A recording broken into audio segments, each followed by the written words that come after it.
Hello, everybody. I hope you all are doing well. This is Murtaza Kazmi back at with another congressional debate video in our congressional debate how-to series. Today, we're going to be talking about the very important concept of claims and warrants. Now, this is a really important part of the speech because now we're transitioning away from the more, flowery AGD type things and more into the actual argument part of your speech. So let's start off with some definitions for the uninitiated. So first, what is a claim? Well, a claim is a statement of what effect, keyword effect here, you think the legislation will have. In essence, this is what your broader point is. So if someone were to ask you, well, in 5 words or 10 words or less, explain what you think will happen under today's legislation, you basically are just going to give them your claim. That's really the point, to give the audience, your fellow competitors, an overview of what the rest of your argument is about to entail. All right, so if that's the claim, then what is the warrant? Well, the warrant actually is very linked to the claim. And what it is, it's a brief overview of the logic behind the claim. So what you'll hear a lot in congressional debate is that you don't want to just give claims, you want to give the reasons for the claims, right? Because I can say anything. I can say the sky is green, water is red, right? And those things are just claims. I have to have evidence, I have to have logic behind it to really strengthen that claim. Obviously, the rest of your point with your evidence, with your analysis, with your impacts, that's going to already strengthen the validity of your claim. But by following your claim immediately with a warrant, if you choose to do so, you are also thereby strengthening your claim as well, to make sure that the audience understands that you're not just saying this claim just for the sake of it, that there's actually a logic, there's a rationale behind why you say what you say. All right, so let's get into a little bit more details about what claims ought to be or what they should be. Claims should be active and offensive. All right. If there's anything that I want you guys to take away from this lecture, it's that claims always need to be active and offensive. So then what does that mean? Let's break that down. Active versus an inactive claim. An active claim would mean that the bill will do something. Here I've given you a bit of my apologies. Let me go back. Seems that I have some phantom touches right here. Let's just make sure. Okay, my apologies, everyone. All right, so an active claim, 1 second. Okay, we're all good. Sorry again for those technical issues. An active claim means that the bill will be doing something. All right. And I've given you guys a template here to say, what does that actually mean in practice? So for example, if I'm going to give a claim, I could say, pass this legislation because it will verb and noun. Insert a verb, insert a noun. It's that easy, guys. So for example, you can say, pass this legislation because it will democratize the economy, or pass this legislation because it bolsters economic growth. Pass this legislation because it eliminates toxic waste.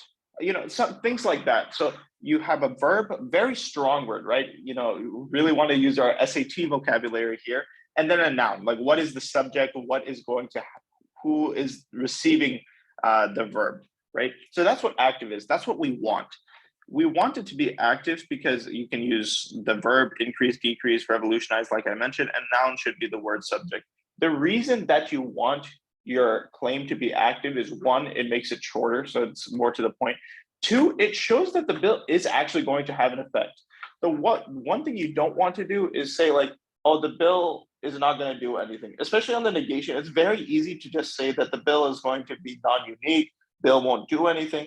Okay, so then if that's the case, then there's no difference between passing or failing the legislation, because you're saying that there's no effect of the legislation. So let's just pass it and see if there is.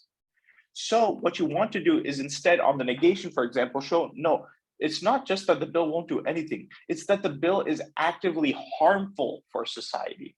That's why the negation can get a little bit difficult sometimes because it's so hard to maybe prove how a bill can be hurtful to society, but that's your job as a negation.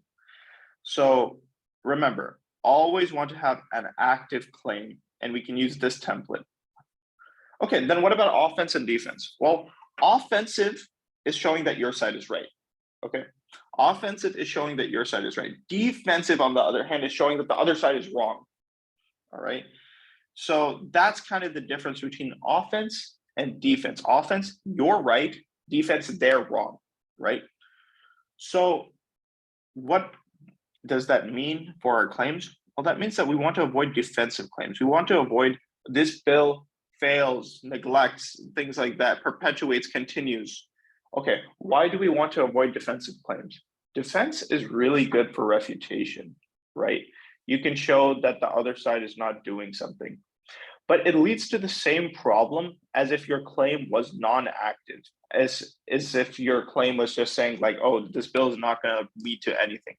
It's because if you make a defensive point, yeah, you may have wiped off some point that the other side has made, but there's not a reason to vote for your side, if that makes sense, right?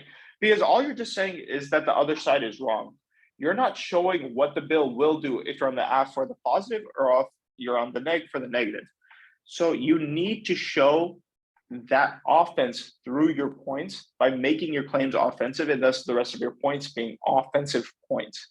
That's a really key important part, because then it'll make more sense to the judges why you're passing, why you're failing, because it makes sense that if the bill is going to do something positive that you would pass, and if the bill is going to do something negative that you would fail. No one really tries to argue, oh, the other side is completely wrong, but we don't have anything. So you want to make sure that you have those offensive claims, show support for your side. So use active claims that show what impact your side brings. All right. So that's all about claims. What about warrants? Well, warrants are always immediately after the claim. So as soon as you say your claim, now it's time to say your warrant. So the claim template that I provided before, pass or fail this legislation because it will insert a verb, insert a noun. So that's the claim. That's what we already covered in the previous couple of minutes. The warrant is, and that is because, warrant. And that is because, right?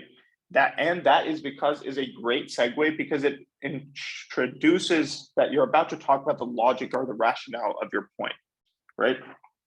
So there's two types of these warrants. There's two types of ways of doing that. One is with a status quo warrant, and the other one is a legislative warrant. So status quo warrant is like background facts for the point, just saying like, and that is because 2 million people are starving right now in this country, right? If you're going to increase food aid, for example. So that's just like a status quo. Legislative is explaining what the bill will do. I would say that this is probably better because, again, you're focusing more on the bill. One of the main issues that a lot of congressional debaters get into is that they focus too much on the problem and not enough on the solution. So you want to always have your focus on the bill. So if you're explaining what the bill will do, say like pass this legislation because it will bolster food security in this country. And that is because we're providing $10 million in food aid through non-governmental organizations.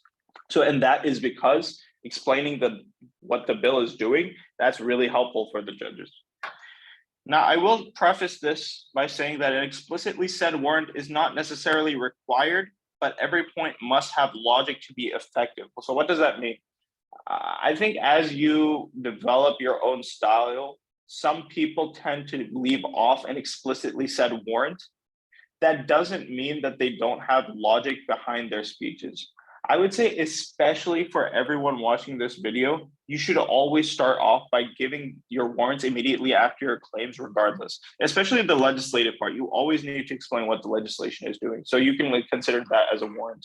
However, as you progress, maybe you realize that, no, I'm doing a good enough job explaining the logic of my speech through my data, through my analysis, through my impacts, that I don't really need to include an explicitly said warrant. You can make that decision for yourself later. I think for now, for everyone watching this video, start off by giving an explicitly said warrant, because it'll make the lives of your judges a lot easier. All right. Well, I hope you guys enjoyed this lecture about claims and warrants.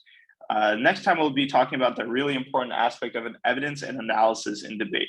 So for right now, this is Murtaza Kazmi signing off. I hope you all had a great day and take care. Bye.